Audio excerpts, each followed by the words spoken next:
नमस्कार। श्रीमद् वाल्मीकि रामायणे युद्धकांडे एकविंशत्यधिकशततमः सर्गः। तां रात्रिम् उषितं रामं सुखोदितम् अरिन्दमम् अब्रवीत् प्राञ्जलिर्वाक्यं जयं पृष्ट्वा विभीषणः। उस रात्रि को विश्राम करके जब शत्रुसूदन श्री राम दूसरे दिन प्रातःकाल सुखपूर्वक उठे, तब कुशल प्रश्न के पश्चात विभीषण ने हाथ जोड़कर कहा, स्नानानि चांगरागानि वस्त्राण्याभरणानि च चंदनानि च माल्यानि दिव्यानि विविधानि च। रघुनंदन, स्नान के लिए जल, अंगराग, वस्त्र, आभूषण, चंदन और भांति भांति की दिव्य मालाएं आपकी सेवा में उपस्थित है। अलंकार विदश्चैता नार्यः पद्मनिवेक्षणः उपस्थितास्त्वां विधिवत् स्नापयिष्यन्ति राघवः। श्री रघुवीर, यहाँ आपको विधि पूर्वक स्नान कराने के लिए सभी लोग उपस्थित हैं।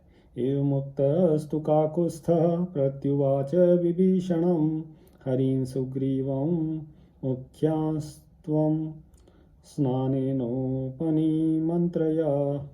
विभीषण के ऐसा कहने पर श्री रामचंद्र जी ने उनसे कहा, मित्र, तुम सुग्रीव आदि वानर वीरों से स्नान के लिए अनुरोध करो। स तु ताम्यति धर्मात्मा मम हेतो सुकोचितः सुकुमारो महाबाहुर् भरतः सत्य संशयः। मेरे लिए तो इस समय सत्य का आश्रय लेने वाले धर्मात्मा महाबाहु भरत बहुत कष्ट सह रहे हैं। वे सुकुमार हैं और सुख पाने के योग्य हैं। तम विना कैकेयी पुत्रं भरतं धर्मचारिणं न मे स्नानं बहुगतं वस्त्राण्याभरणानि च। उन धर्मपरायण कैकेयी कुमार भरत से मिले बिना न तो मुझे स्नान अच्छा लगता है, न वस्त्र और आभूषणों को धारण करना ही। एतत्पश्य यथा क्षिप्रं प्रतिगच्छाम तां पुरीं अयोध्यां गच्छतो योष पंथः परम दुर्गमः। अब तो तुम इस बात की ओर ध्यान दो कि हम किस तरह जल्दी से जल्दी अयोध्यापुरी को लौट सकेंगे, क्योंकि वहां तक पैदल यात्रा करने वाले के लिए यह मार्ग बहुत ही दुर्गम है। एवं मुक्तस्तु काकुत्स्थं प्रत्युवाच विभीषणः अन्ना त्वां प्रापयिष्यामि तां पुरीं पार्थिवात्मज। उनके ऐसा कहने पर विभीषण ने श्री रामचंद्र जी को इस प्रकार उत्तर दिया, हे राजकुमार, आप इसके लिए चिंतित न हो, मैं एक ही दिन में आपको उस पुरी में पहुंचवा दूंगा। पुष्पकम नाम भद्रम ते विमानम सूर्य समनिभम मम भ्रातुः कुबेरस्य रावणेन बलीयसा हतं निर्जित्य संग्रामे कामगं दिव्यम उत्तमं त्वदर्थं पालितं चेदं तिष्ठत्य तुल विक्रम। आपका कल्याण हो। मेरे यहाँ मेरे बड़े भाई कुबेर का सूर्य तुल्य तेजस्वी पुष्पक विमान मौजूद है,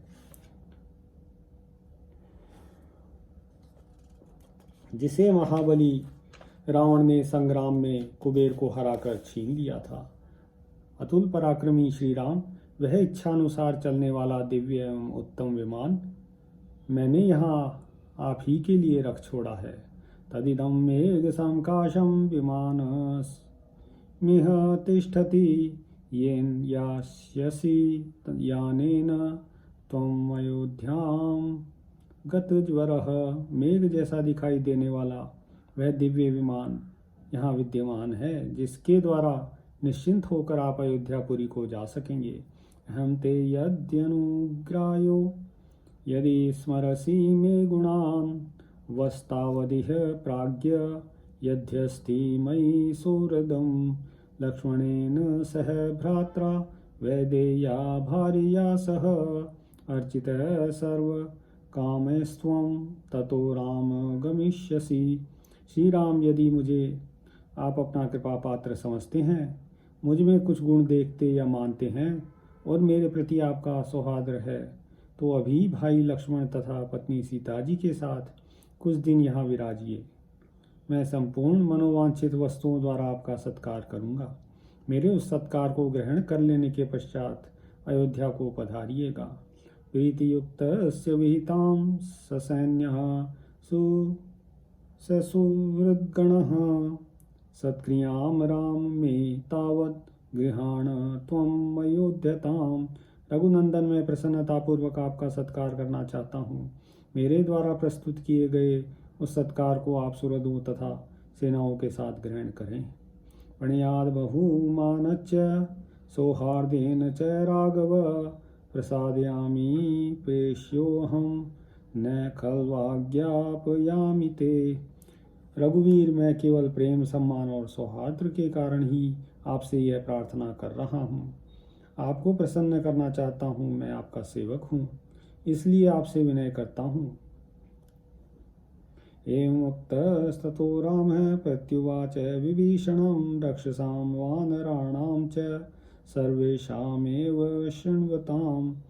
जब विभीषण ने ऐसी बात कही, तब श्री राम समस्त राक्षसों और वानरों के सुनते हुए ही उनसे बोले, पूजितो अस्मि त्वया वीर साचिव्येन परेण च सर्वात्मना च चेष्टाभिः सौहार्देन परेण च। वीर, मेरे परम सुहृद और उत्तम सचिव बनकर तुमने सब प्रकार की चेष्टाओं द्वारा मेरा सम्मान और पूजन किया है।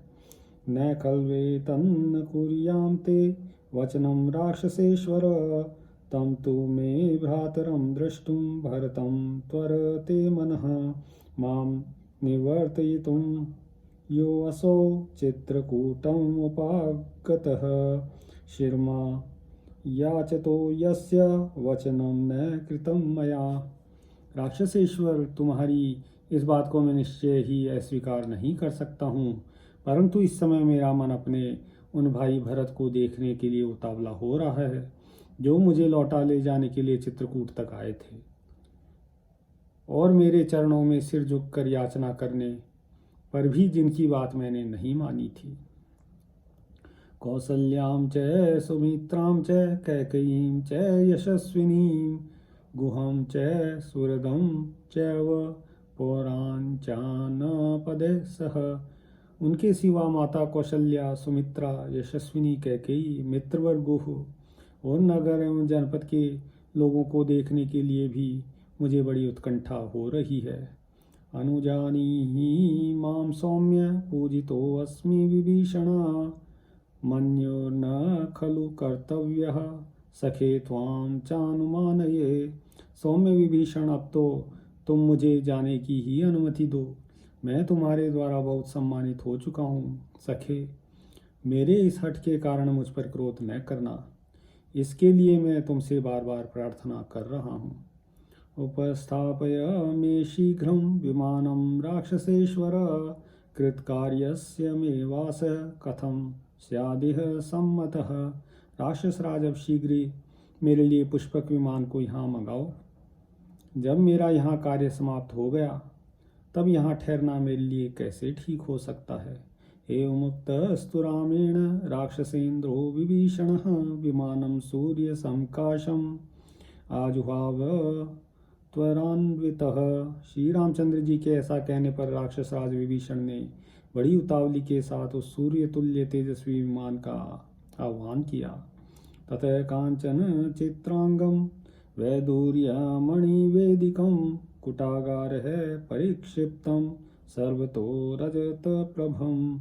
विमान का एक एक अंग सोने से जड़ा हुआ था, जिससे उसकी विचित्र शोभा होती थी। उसके भीतर वैदूर्य मणि नीलम की वेदियाँ थी, जहाँ तहाँ गुप्त ग्रह बने हुए थे और वह सब और चांदी के समान चमकीला था।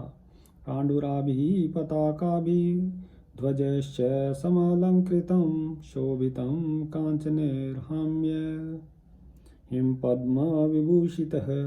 वह श्वेत पीत वर्ण वाली पताकाओं तथा ध्वजों से अलंकृत था। उसमें सोने के कमलों से सुसज्जित स्वर्णमयी अट्टालिकाएं थी, जो उस विमान की शोभा बढ़ाती थी। प्रकीर्णं किंकिणी जालैर्मुक्तामणि गवाक्षकं घंटा जाल है परिक्षिप्तं सर्वतो मधुरस्वनम। सारा विमान छोटी छोटी घंटियों से युक्त झालरों से व्याप्त था। उसमें मोती और मणियों की खिड़कियां लगी थी सब और घंटे बंधे थे जिनसे मधुर ध्वनि होती रहती थी। तम मेरु शिखराकारं निर्मितं विश्वकर्मणा बृहद्भिर्भूषितं मुक्ता रजत शोभितः।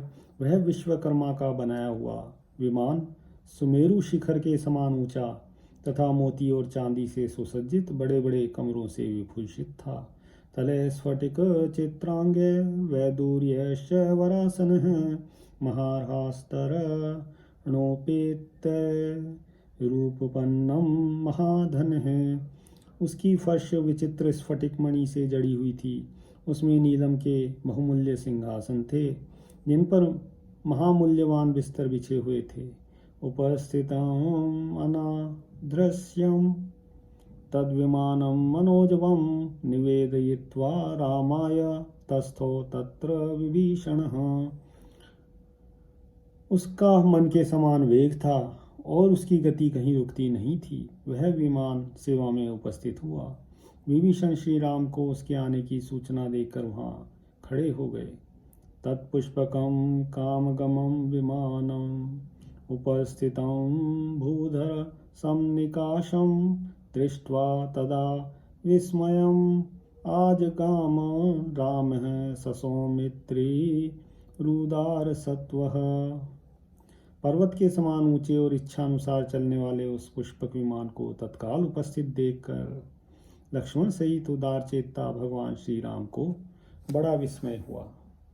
इत्यार्षे श्रीमद् रामायणे वाल्मीकिये आदिकाव्ये युद्धकाण्डे एकविंशत्यधिकशततमः सर्गः। सियावर रामचन्द्र पद जय शरणम्।